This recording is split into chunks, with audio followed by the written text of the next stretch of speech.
Hey guys, this is Adrian Vandenberg. You may know me from Whitesnake and early Vandenberg. You're listening to Thunder Underground and you turn it up. Welcome to episode 392 of the Thunder Underground podcast. And boy, do we have a good one this week.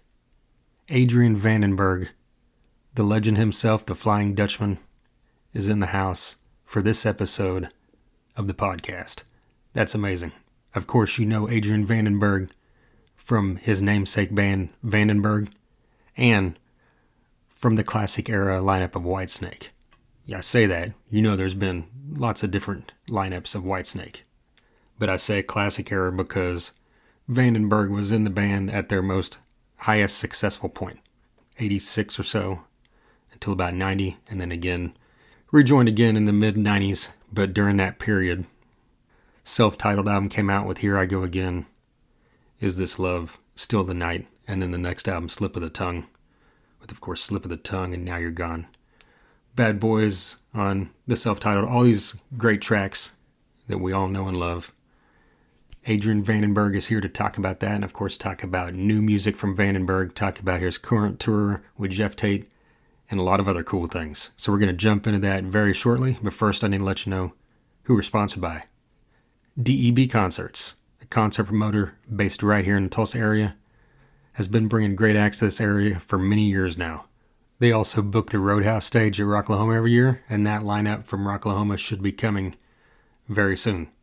So be on the lookout for that. We'll be talking about those bands, of course, that Doug helped book for Rocklahoma in an episode once that, of course, is released, and usually Doug jumps in here at some point when it gets closer to Rocklahoma to talk about his stage, and everything else going on. Also, if you've been listening to this or you've been following things in the Tulsa area, you heard about the recent show that was announced with Last in Line and Lita Ford on April 6th. That show was unfortunately canceled this past week. On the tour's end, something, I'm not sure the reason, but if you've bought tickets, they'll be refunded. But you can be on the lookout for other great things coming from DEB Concerts, and of course, like I said, Rocklahoma very shortly. So hit up their socials to follow them. Facebook, Instagram, and X are all DEB Concerts. DEBconcerts.com is the website. Keep you up to date on everything. And of course, we keep you up to date right here. So a huge thank you to DEB Concerts. We've also got Sunset Tattoo, a native-owned tattoo shop in Midtown Tulsa. Their tattoos are done getting proper. They've got 3 artists on site, including a female artist. Jake Thompson has been running this place for quite a many years, and he's got 25 plus years of experience.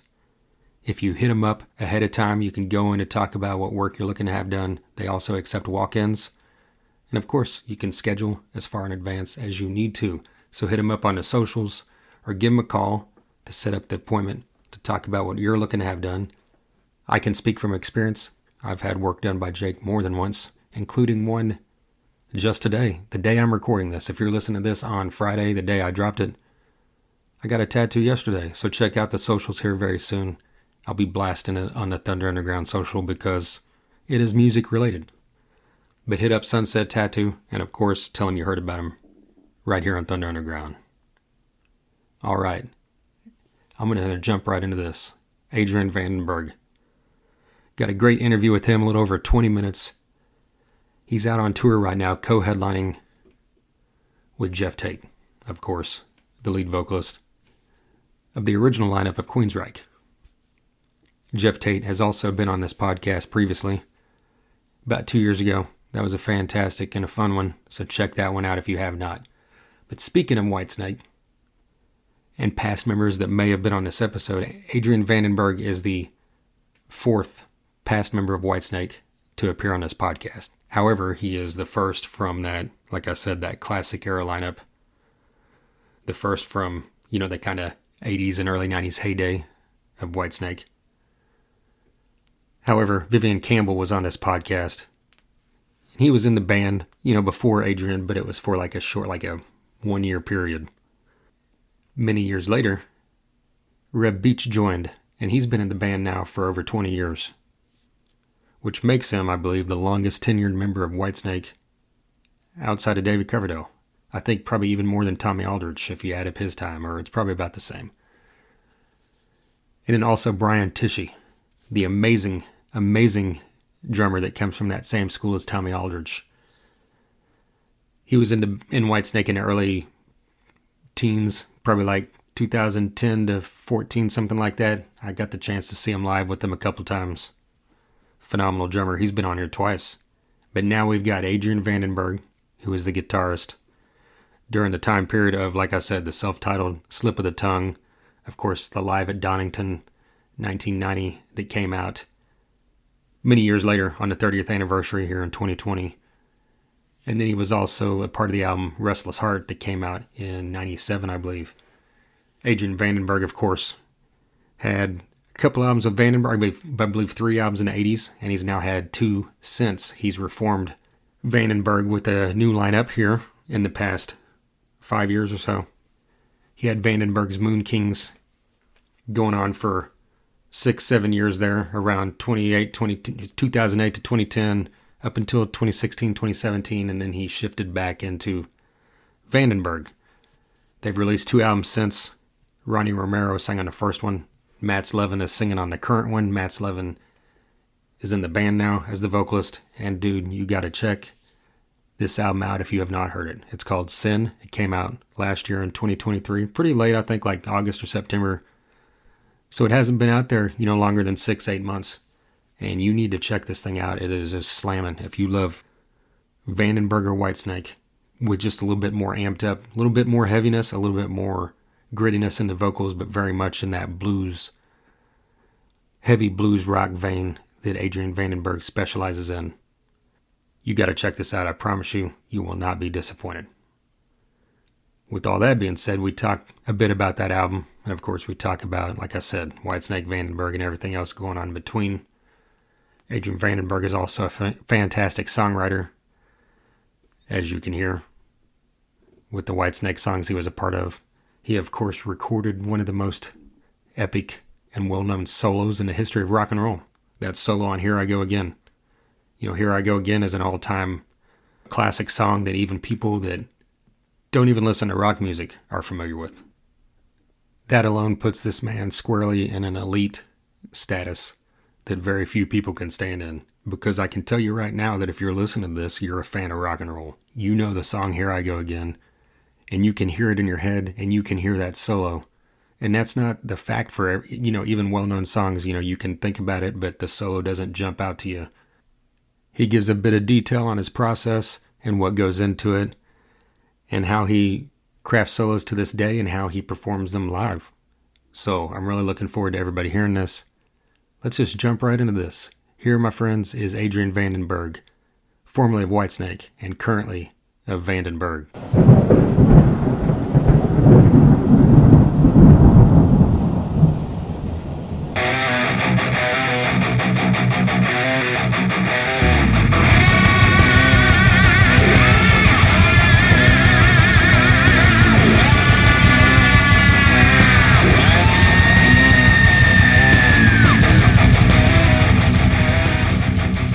No, my pleasure. My pleasure. We're in Louisville, Kentucky right now, and the tour is going fantastic. I mean, That's I awesome. I didn't honestly, to be honest, I didn't really know what to expect, because as most people know, I haven't toured in the States since the Slip of the Tongue tour with Whitesnake, and it was 1990. So that's just a little while ago. Yeah. Has it I been a did. good, overwhelming response from fans, that a lot that never got the chance to see you live? Well, yeah, Yeah. plus a lot of people who did see me live in that tour. Like this morning, there was an interesting situation. We usually park on a big parking lot at Walmart's because those are secure. There's cameras over there. That's why our bus driver is very experienced. So he says in general, that's where we park. So this morning, it was really funny. Tour manager Ralph and our driver were going to one of the supermarkets around it, probably Walmart or whatever, to to get food for the bus. And at some point, their cart stopped, so they thought one of the wheels gave up. So, and I saw it happen from the bus. I was having my first coffee, And I saw them struggle with the cart and trying to pick it up, but it was loaded with bread and whatever we needed for breakfast and all this stuff. And a police car drove by and assumed that they were stealing the cart. So they got a verbal from this policeman, and of course they didn't steal the cart, but they said, so the policeman gave him a lot of shit, actually. Um, it appeared that there's a mechanism on the wheels of the cart that when it gets out of a certain area away from Walmart, that the wheels automatically block. Oh, wow. So that's why they're picking up. But a little bit later, the Louisville chief of police accidentally drove by, and he appeared to be a big fan. He saw Whitesnake with me in it in 1990 two or three times or something. Wow. So now the poor cop who gave my tour manager and the driver, a big verbal, got his ass kicked by his chief. He was only doing his job, so he can't Right. really, but he was exaggerating a little bit because he was assuming right away, "Oh, you guys are stealing a car up," so it was a bit of a situation. Unfortunately, I couldn't film it because I was my first cop. I was going, what's going on over there, but I heard it later. Right. Never a dull moment on tour. Folks, so when I first saw that this lineup, was announced, like co-headlining with Jeff Tate, it kind of took me off guard because it's not something I think about, but it makes perfect sense when you do think about it. Had you ever played shows with Queensryche back in the day with Vandenberg or Whitesnake? No, Jeff and I never met before, and it's going really great. It's a great combination, and we both play predominantly stuff from from the big hits. In my case, we play a lot of Whitesnake stuff from my 12 years with Whitesnake. Stuff like "Still of the Night," "Here We Go Again," "Crying in the Rain," "Give Me All Your Love," and stuff. And Jeff plays the hits from Queensryche. So it's a big as they say in Holland, a fest of recognition. Everybody goes wild, It's such a great thing, and basically the way I see it is the band and the crowd step into a time machine together, and everybody suddenly feels like 20 again. It's really cool, and I haven't played that material in over 30 years since my last white. No, actually, 1997. 98 was my last tour with Whitesnake, so 25 years, whatever. So that's a long time, and I'm getting a big kick out of it. Well, you'd released Sin last year. Like, how do you feel these songs fit in, with your Vandenberg and these old Whitesnake songs in this set? Fits perfectly because this is the kind of stuff I've always written, and it was also one of the reasons why David invited me into Whitesnake in 1986, and actually, the first time actually in 1982. And he mentioned, a bunch of the Vandenberg songs could have been Whitesnake songs and the other way around. And Sin, as you'll be able to tell, of course, also connects to that. Dave and I delve from the same well, influence-wise. We both grew up on blues and soul stuff and Cream and Led Zeppelin and all that stuff. So we always had very similar influences. So it makes it easy. That's the stuff I naturally write. I don't even think about it. Well, Matt's Levin's vocals are a little bit heavier or grittier than the stuff you did with Vandenberg or even Coverdale's. Like, what do you feel he brings to those older songs in the live set? Yeah, it was really great because he's one of the few guys that I am aware of. I mean, what do I know? But he's one of the few guys that I'm aware of that can actually deliver the Whitesnake songs the way they should be delivered. And he does an incredible job with a song like Burning Heart. The original singer had a very different timbre, as it's called. He had more like a soprano type of voice. And as you know, Mats has got this deeper, growly voice that basically would fits easy with the Whitesnake stuff.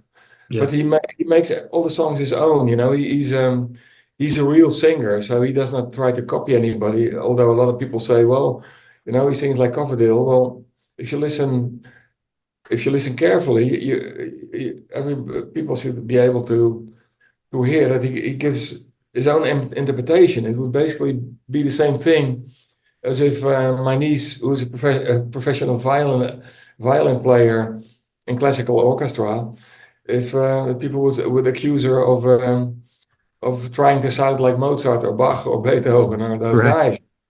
You do your own interpretation. So that's how I look at it. Like when Frank Sinatra covered Yesterday from the Beatles, people weren't going, "Oh, Frank Sinatra is trying to be Paul McCartney." No, of course not. Right. It's its own, and everybody gives their own interpretation. I mean, even me myself, I never played a solo with the same kind of emotion as the night before because every day is different. Like the Burning Heart solo, the Here We Go Again solo, I play the same solos, um, but I play them differently every night. I squeeze the note a little longer or shorter, or I move into another part a little quicker or later. So you play how you feel, and that's what music is all about.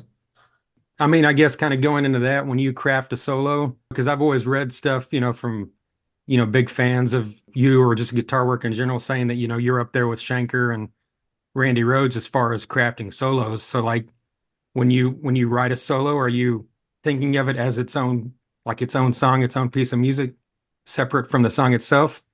Yeah, I always like it to be a song within a song, but it needs to be it needs to basically the vocalist passes the torch to me for 20 seconds, and I need to stay in the same story, but give it a little bit of a plot twist. The way I come up with my solos is actually something that I learned from Jimmy Page, if you want to call it that. The first two Vandenberg albums were recorded in Jimmy Page's studio, and the engineer over there worked with Jimmy Page, and I asked him, "So, how did Jimmy record a solo?" And he said, "Well, he does a couple of takes, and then he picks the parts that he likes from this one and that one, and then he puts them together." And that's basically what I do. I record a bunch of solos or a couple, sometimes only two or three or whatever. And I think, oh, I like the way how this one starts, and then I like the middle part of that one and the last part of that one. And then I play around with it a little bit, and then it becomes the solo that it is.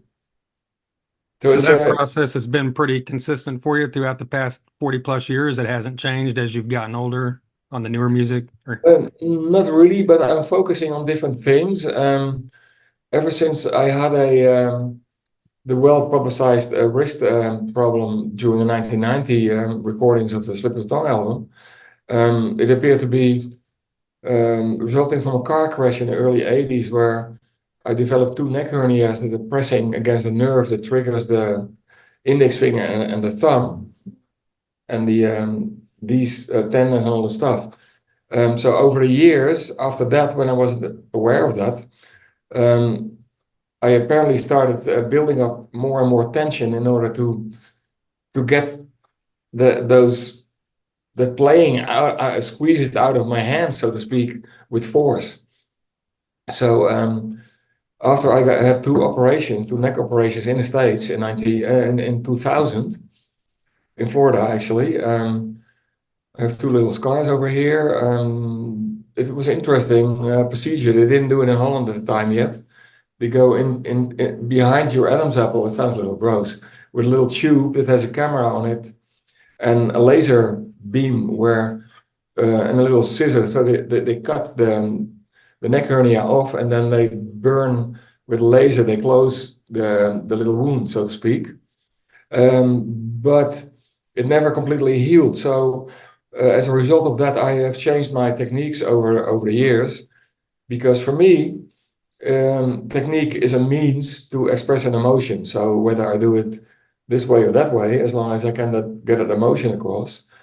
And coming back to your original question, for me, it's all about that particular emotion. Whether and for me, one of the most important thing is the melody in the solo.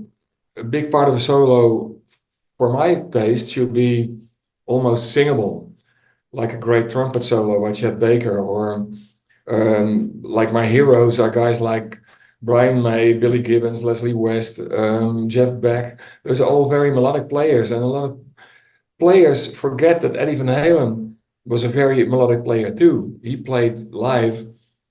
His solo is pretty much the same as on the record. He plays so spontaneously and so flashy that a lot of people over the years seem to have focused on the flashiness of his solos. But to me, it sounds like the person he was. It sounded happy and uplifting and sparkling. You know, I got to know him in the 90s, and I did get to spend some time at his house a couple of times. And he is one of those people who plays how he is character wise, and that for me is always a very interesting and very important characteristic of any musician, whether it's a guitar player or drummer, of course, a singer. But when you, sorry, I'm a little hoarse. Uh, like people like Jeff Beck, you know, and people like Brian May, all my heroes, I can hear their character in the playing. Billy Gibbons, another one, you know. Michael Schenker, you mentioned him, Randy Rhoads. Those kind of players really, I love those players, you know, where you can almost sing the solos. Yeah. Well, you'd mentioned touring with Whitesnake in '90 and recently, well, the pre-show thing you guys did where you reunited before Live at Donington in 2020, the 30-year anniversary, you guys did a Zoom pre-show with the 5 members of Whitesnake for Oh the yeah, first time. yeah. I was just like, how frustrating was that whole experience for you where you were just kind of in and out and never got to really talk on the Yeah, it was Zoom? it was it was very funny, but of course it was a pity that I couldn't put in my 2 cents, you know. Right. But it's okay, you know. People, it's easy for people to follow me on social media these days.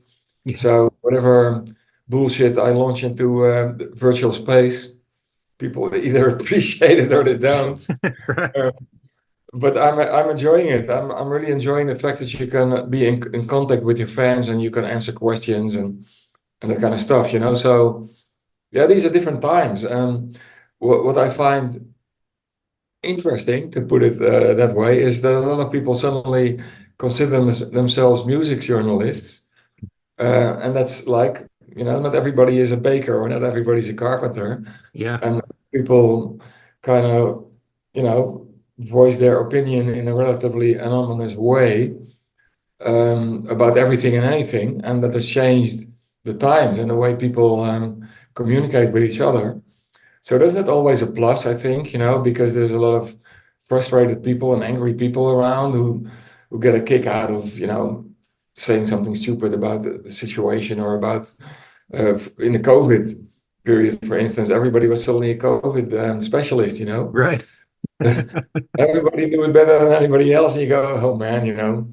In the end, you know, you don't really have very much of an alternative choice than to check out scientists who have studied stuff all their lives, and read or hear as many of them as possible and form your own opinion instead of just believing what you read or hear in the media from one person or one particular direction or something, you know. You mentioned, interacting with fans on social media, and a good friend of mine named Julian is a big fan of yours, and he'd sent me a couple pictures of an old PV Vandenberg signature from the '80s that he has, and he just Right. wanted me to ask, like, what were your memories on the development of that? There was a lot of fun. When I designed that guitar, I was on the road with Whitesnake, and every day. And when I first I wanted to go for the shape, and the idea behind it for me was a single coil and a double coil, so I could get Van der Strat sounds and Gibson Les Paul sounds out of it. So it's mahogany body, maple top. Not the bolt-on neck one. That was a different version, but I made the drawings by sticking a big piece of paper on the wall of my hotel room and started making sketches. Oh, that's Ralph. 5 minutes. Making sketches about a shape that I wanted. I wanted the guitar to be as recognizable from a big distance as a Stratocaster is, or a Les Paul, or a Telecaster, you know. So I started sketching until I liked the balance and the shape, and I wanted it to be a little radical, but with a reference to classics as well. That's why I got those little violin cuts in there. And I wanted to reverse headstock, which I was already using on the guitar that I used on the very first Vandenberg videos that I designed, and a friend of mine made it. Um, so I got great memories flying to Mississippi in Hartley Peavy's private jet to work on the pickups and on the electronics and all the stuff. And now Peavy has re-released it to my joy, because lots and lots of people over the years have asked me through my social media pages, oh, do you still have maybe one or more laying around that you want to get rid of? And I only had 4 or 5 left, so I didn't want to do that.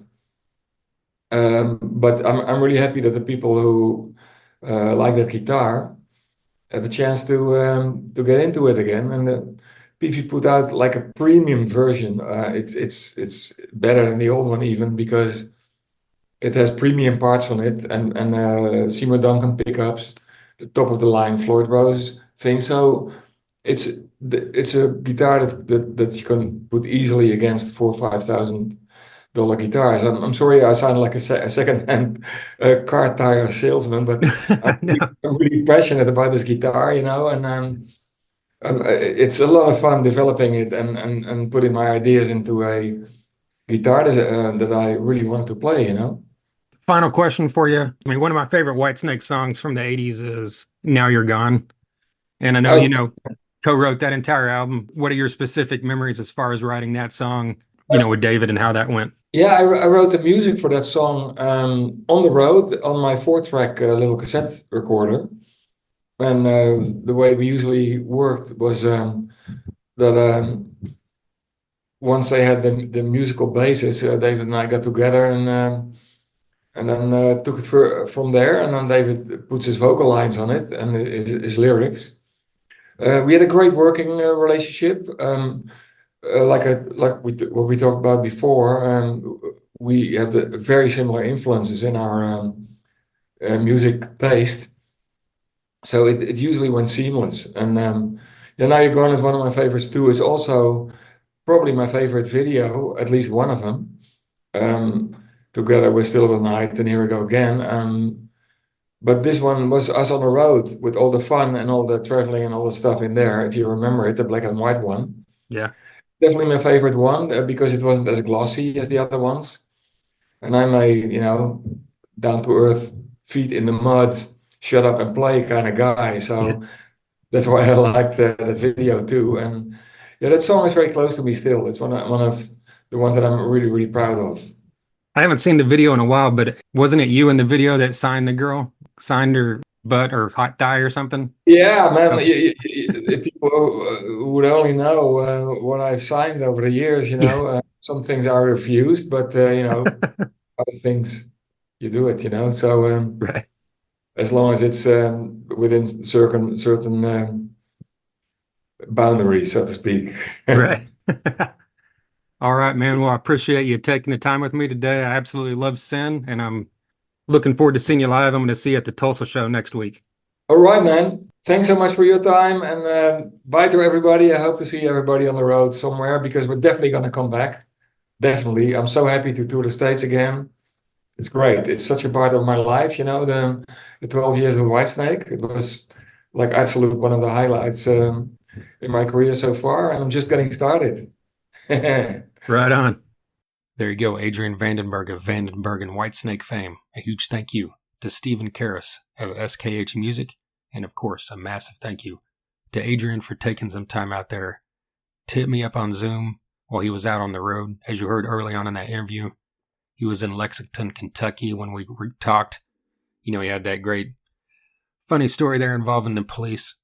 So I'm glad to get the chance to, sit down for a little over 20 minutes and discuss a few things with Adrian. Quite an honor for me, being a lifelong Whitesnake fan. Can't tell you how much those songs, and especially his era. I didn't get into Whitesnake until his era because of my age. That's right when I was getting into music, the mid to late 80s.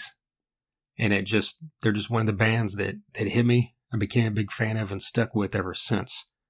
And if you're a not a person that's followed Whitesnake throughout the years, you've missed out on some great stuff. You know, they've had recent albums in the past 10 to 15 years that are great. They did a album called the Purple Album where they, you know, recorded a bunch of the David Coverdale era Deep Purple songs, which was very cool as well.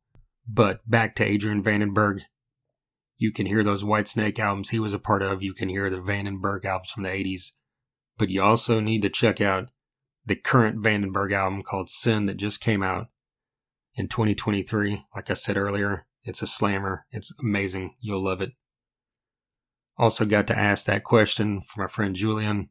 Hit up Julian, told him what I was doing, and like I said in the interview there, he asked me to ask the question, and then the question I asked turned into the fact that that guitar is now, I didn't know about this until he mentioned it, and I looked it up, and I guess it was announced at NAMM just in January of this year.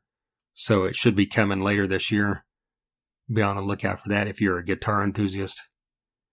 That PV Adrian Vandenberg model is coming back. Very cool. So once again, a massive thank you to Adrian. And if you're listening to this because you're a fan of Adrian or Whitesnake and you hadn't listened before, like I said early on, Reb Beach has been on here. Brian Tishy has been on here. Vivian Campbell has been on here. Stepping out of Whitesnake, Glenn Hughes, who's actually, I guess technically, he's been on, I can't even remember what it was. I know at some point he recorded backing vocals for one album, I think, with Whitesnake. I can't remember. But the point is, Glenn Hughes, one of the greatest musicians of all time, in my opinion, one of the Mount Rushmore vocalists of all time, has been on this podcast twice.